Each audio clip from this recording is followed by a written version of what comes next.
पिता, पुत्र और पवित्र आत्मा के नाम पर आमीन। आप सबों को जय यीशु। आज हम लोग क्लास में आदि पाप के विषय में मनन चिंतन करेंगे।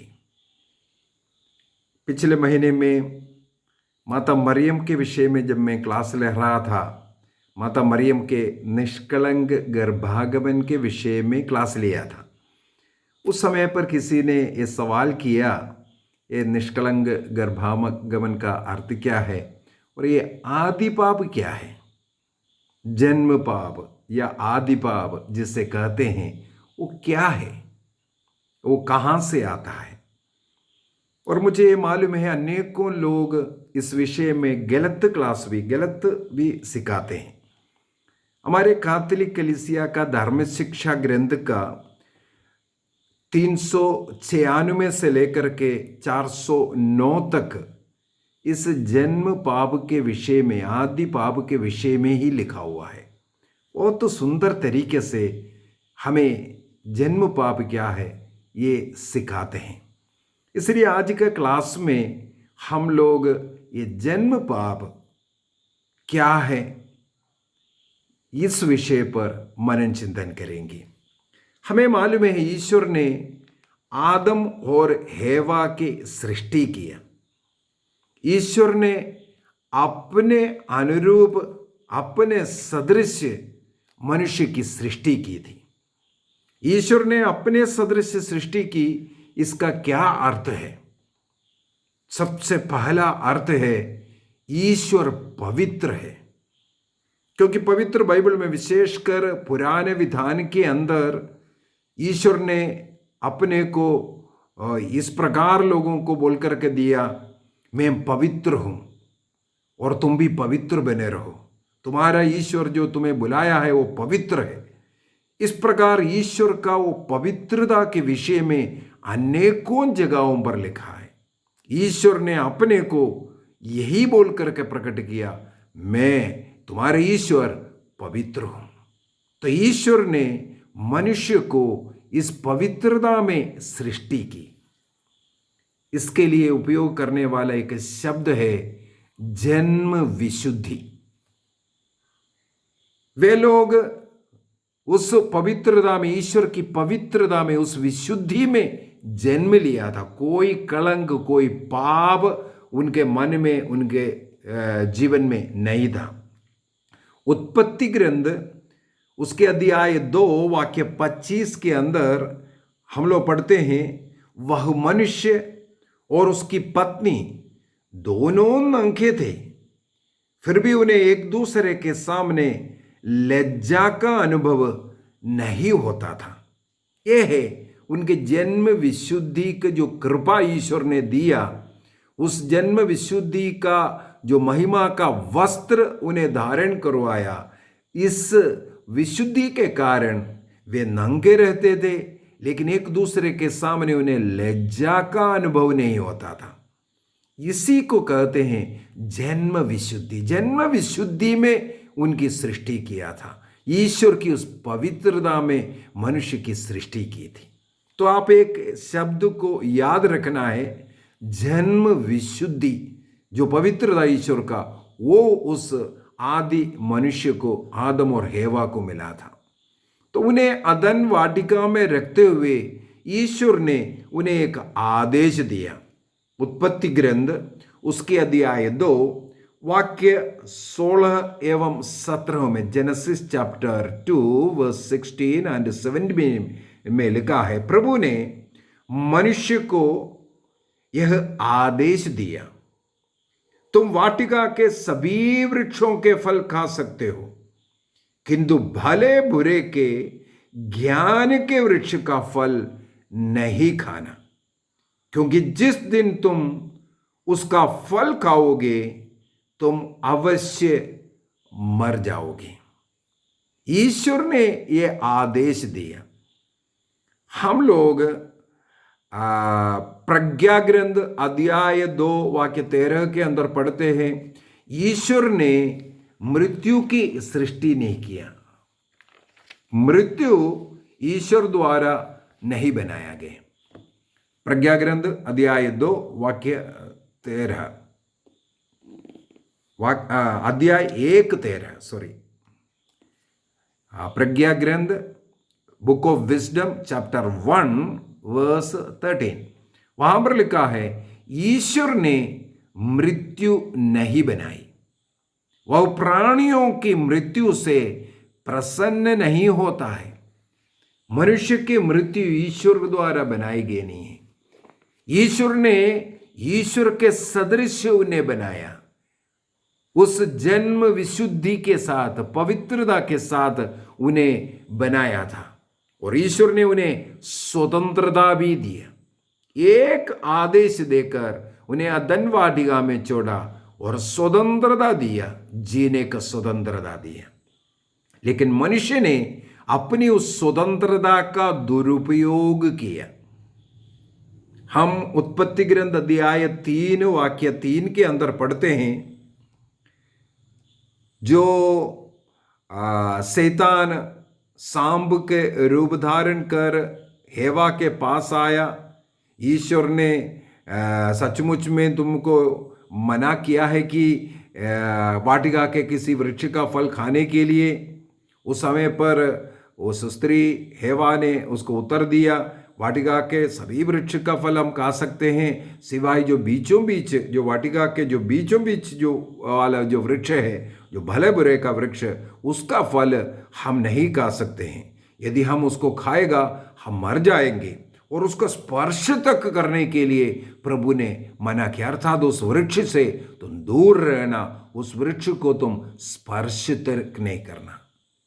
लेकिन तुरंत शैतान ने कहा वो नहीं है, तो नहीं मरेगा, तुम खा करके देख लो। और स्त्री ने देखा, वाक्य 6 के अंदर, अब स्त्री को लगा कि उस वृक्ष का फल स्वादिष्ट है, देखने में इतना सुंदर है, और अब जब उसके द्वारा ज्ञान प्राप्त होगा तो वह कितना लुभाना है। वो उसकी ओर आकर्षित हुआ, उसका टेस्ट और उससे मिलने वाला जो ज्ञान, उसकी ओर वो आकर्षित हुआ। मनुष्य को ईश्वर ने स्वतंत्रता दिया है।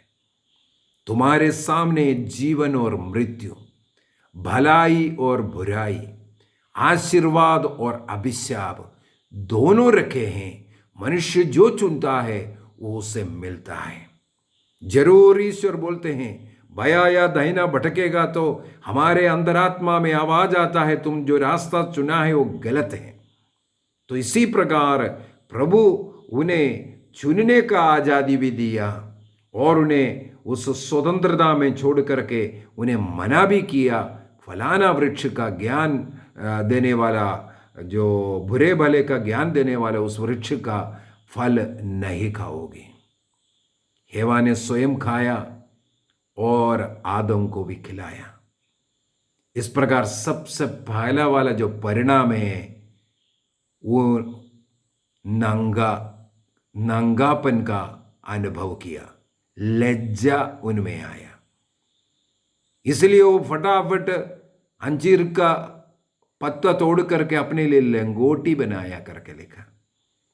ये लज्जा, वो जो जन्म विशुद्धि जो उन्हें मिला था, वो दूर होने के कारण उस अवस्था का नाम है जन्म पाप। इसलिए पाप आया, इसलिए मृत्यु। ईश्वर ने बोला यदि तुम उसको खाओगे तो मरोगे नहीं, तुम मर जाओगे। लेकिन शैतान ने कहा नहीं मरोगे। यहां पर हम लोग देखते हैं वो खाया, लेकिन शारीरिक रूप से तो नहीं मरा, लेकिन आत्मिक रूप से उसी क्षण उनका मृत्यु हुआ। इसलिए ईश्वर ने जो जन्म विशुद्धि दिया था वो नष्ट कर दिया। ईश्वर की वो कृपा इस प्रकार नष्ट कर दिया है। अभी आदम और हेवा ने इस प्रकार कार्य किया, उस कारण हम लोगों को वो जन्म पाप क्यों आता है, क्यों मिल रहा है, इसको भी सोचने की जरूरत है। यदि हम रोमियो का पत्र अध्याय 5 वाक्य 12 से आगे पढ़ेंगे, रोमन्स चैप्टर 5 वर्स 12 ऑनवर्स, वहां पर आदम के द्वारा इस संसार में पाप आने के विषय में, और पहला आदम ने इस संसार में मृत्यु लेके आया, तो दूसरा आदम ईसा मसीह के द्वारा संसार को मुक्ति मिलने के विषय में, जीवन मिलने के विषय में वहां पर वर्णन किया है। तो पहला आदम के द्वारा इस संसार में मृत्यु का आगमन हुआ। इसके पीछे का क्या कारण है, हम उत्पत्ति ग्रंथ उसके अध्याय 5 वाक्य 1-2 को थोड़ा पढ़ते हैं।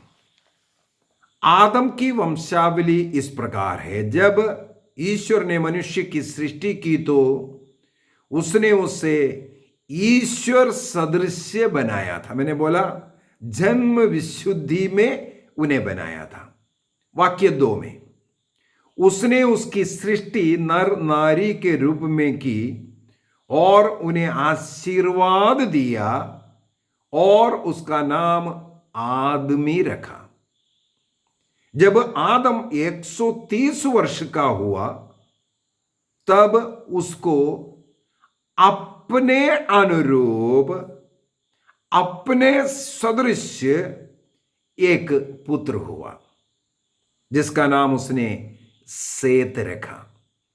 पहले क्या बोला था, ईश्वर ने मनुष्य को अपने रूप में, ईश्वर के रूप में, उस पवित्रता में, जन्म विशुद्धि में, उस कृपा के साथ उनकी सृष्टि की थी। लेकिन मनुष्य ने उस जन्म विशुद्धि को पाप करते हुए, ईश्वर के उस आज्ञा का उल्लंघन करते हुए उस जन्म विशुद्धि को नष्ट कर दिया। वो शैतान का, उस सांप का अधीनता स्वीकार किया, गुलामी स्वीकार किया। जो शैतान ने जो कहा उसको स्वीकार किया, ईश्वर ने जो कहा उसको अस्वीकार किया, इसलिए शैतान को अपना बॉस बनाया। इस प्रकार उस जन्म विशुद्धि मनुष्य ने नष्ट किया। अब 130 वर्ष के समय पर आदम ने अपने अनुरूप, अर्थात जो जन्म विशुद्धि नष्ट हुआ उस मनुष्य का सृष्टि की। एक और उदाहरण देता हूं। उत्पत्ति ग्रंथ उसके अध्याय 3 वाक्य 20 में, जेनेसिस चैप्टर 3:20, पुरुष ने अपनी पत्नी का नाम हेवा रखा। ईश्वर ने मनुष्य की सृष्टि कर उसका क्या नाम रखा था? हम लोगों ने उत्पत्ति ग्रंथ उसके अध्याय 5 के अंदर पढ़ा, उसका नाम आदमी रखा था। यहां पर अभी उस पुरुष ने अपना पत्नी का नाम हेवा रखा। क्यों हेवा रखा? क्योंकि वह सभी मानव प्राणियों की माता है।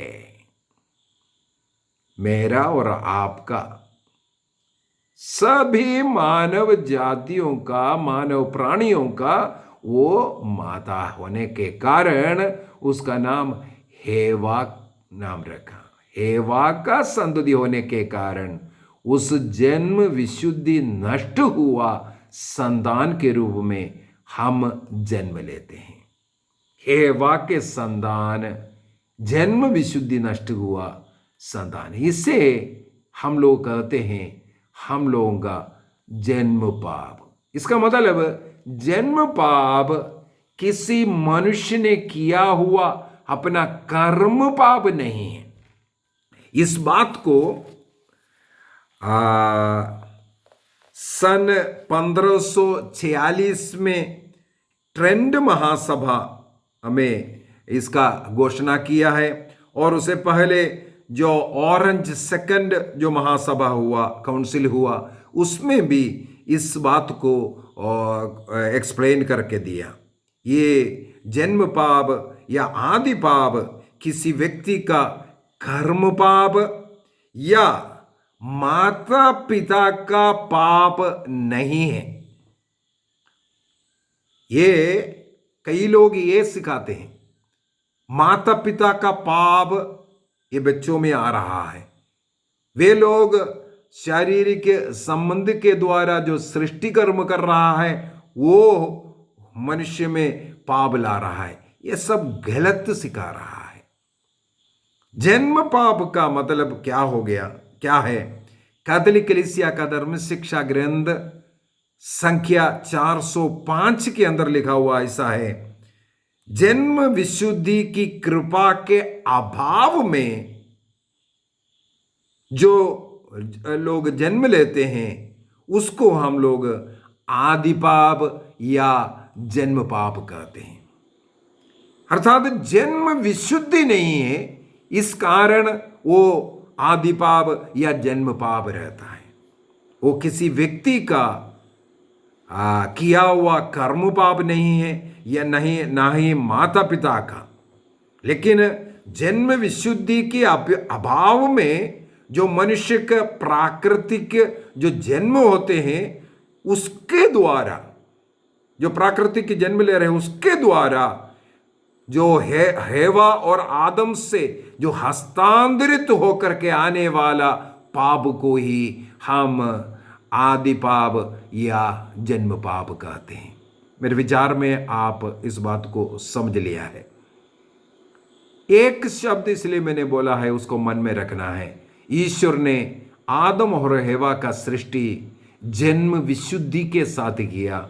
आदम और हेवा ने ईश्वर के जो नियम था, आज्ञा था, उसका उल्लंघन करने के कारण उस जन्म विशुद्धि को नष्ट कर दिया। उस जन्म विशुद्धि के अभाव में जो जन्म ले रहा है उसी को ही जन्म पाप कहते हैं। ये माता पिताओं का पाप नहीं, ये हमारा कर्म पाप भी नहीं, बल्कि ये इस मानव रूप में जन्म लेने के कारण आदम से लेकर के जो हस्तांतरित होने के आने वाला जो पाप है, इसका परिणाम क्या क्या है? इस कारण मृत्यु आ गया। इस कारण पाप की ओर मनुष्य की एक झुकाव रह गया। इस कारण मनुष्य के मन में सदा बुराइयां हम सोचते हैं। मनुष्य अपने इंद्रियों में जो पंचेंद्रिय है उसमें जो संयम रखना है वो मनुष्य धीरे धीरे नष्ट करते हैं। लेकिन हमारे लिए खुशी की बात यह है, जब हम बपतिस्मा ग्रहण करते हैं उस समय पर इस जन्म पाप एवं सारे कर्म पाप मिट जाता है। यह जन्म पाप और कर्म पाप हमारे बपतिस्मा के द्वारा मिट जाता है। तो सवाल कोई अनेकों लोग ये पूछते हैं, तो जन्म जो बपतिस्मा ग्रहण किया हुआ व्यक्ति का जो संतान में, इसका मतलब जन्म विशुद्धि होना चाहिए? नहीं है, क्योंकि मनुष्य उस कमजोरी में रहते हैं, फिर भी मृत्यु खत्म नहीं हो पाता है, पाप की ओर झुकाव खत्म नहीं होता है। वो झुकाव रहेगा, वो पाप का विचार ये सब मनुष्य में रहेगा, मृत्यु भी मनुष्य में रहेगा। लेकिन वो जो जन्म पाप, वो जो कलंक है, उसको ईश्वर वो पाप से हमें शुद्धि देता है। इसलिए उत्पत्ति ग्रंथ के अंदर ही ईश्वर ने मनुष्य के इस स्वभाव के विषय में बताते हैं। जब जो जल प्रलय हो गया था, जल प्रलय होने के बाद नूह ने जब ईश्वर के लिए जो बलि अर्पित किया उसको स्वीकार करते हुए ईश्वर क्या कहते हैं? उत्पत्ति ग्रंथ उसके अध्याय 8 वाक्य 21 में प्रभु ने उसकी सुगंध पाकर अपने मन में यह कहा, मैं मनुष्य के कारण फिर कभी पृथ्वी को अभिशाप नहीं दूंगा, क्योंकि बचपन से ही मनुष्य की प्रवृत्ति बुराई की ओर होती है। ईश्वर जान रहा है मनुष्य इस जन्म विशुद्धि के अभाव के कारण उसका झुकाव हमेशा बुराई की ओर रहता है। इसलिए मनुष्य बारंबार पाप की ओर आकर्षित होता है। पवित्रता की ओर कम है, पाप की ओर आकर्षित होता है। इस जन्म विशुद्धि की अभाव के कारण है। ईश्वर ने जिस जन्म विशुद्धि के साथ हमारे सृष्टि किया है, बपतिस्मा के बाद वो जन्म विशुद्धि लौटा करके नहीं दे रहा है, बल्कि उस जन्म पाप, वो आदि पाप से हमें मुक्ति मिलता है और हमारे कर्म पाप से भी मुक्ति मिलता है। आज इतना ही। कल के क्लास में फिर से हम लोग अन्य सब्जेक्ट में सवालों पर हम लोग मनन चिंतन करेंगे। यदि आपको ये क्लास अच्छा लग रहा है, अन्य लोगों को ज़रूर आप इसको फॉरवर्ड कीजिए। आपके पास व्हाट्सएप ग्रुप हो या अन्य कोई ग्रुप है, जहाँ जहाँ जितने भी अधिक लोगों तक ये क्लास को पहुँचा सकें, ताकि लोग सत्य को सीख सकें। कैथोलिक कलीसिया जो सिखाने वाले जो बातें केवल वही मैं इस चैनल के द्वारा आप लोगों को सिखाता हूँ। तो ये अधिक से अधिक लोगों तक ये क्लास पहुँचाएँ, लोगों को इसका लाभ मिल जाए, लोग सीख जाएं। हमें हमारे ये जन्म पाप क्या है, अनेकों लोग इसका उल्टा पुल्टा सिखाते हैं, लेकिन कलीसिया में सही मार्ग, सही शिक्षा दे करके सिखाता है। जन्म विशुद्धि का अभाव को जन्म पाप कहते हैं। बस ये एक बात याद रखें। पिता, पुत्र और पवित्र आत्मा के नाम पर आमीन। आप सबों को जय यीशु।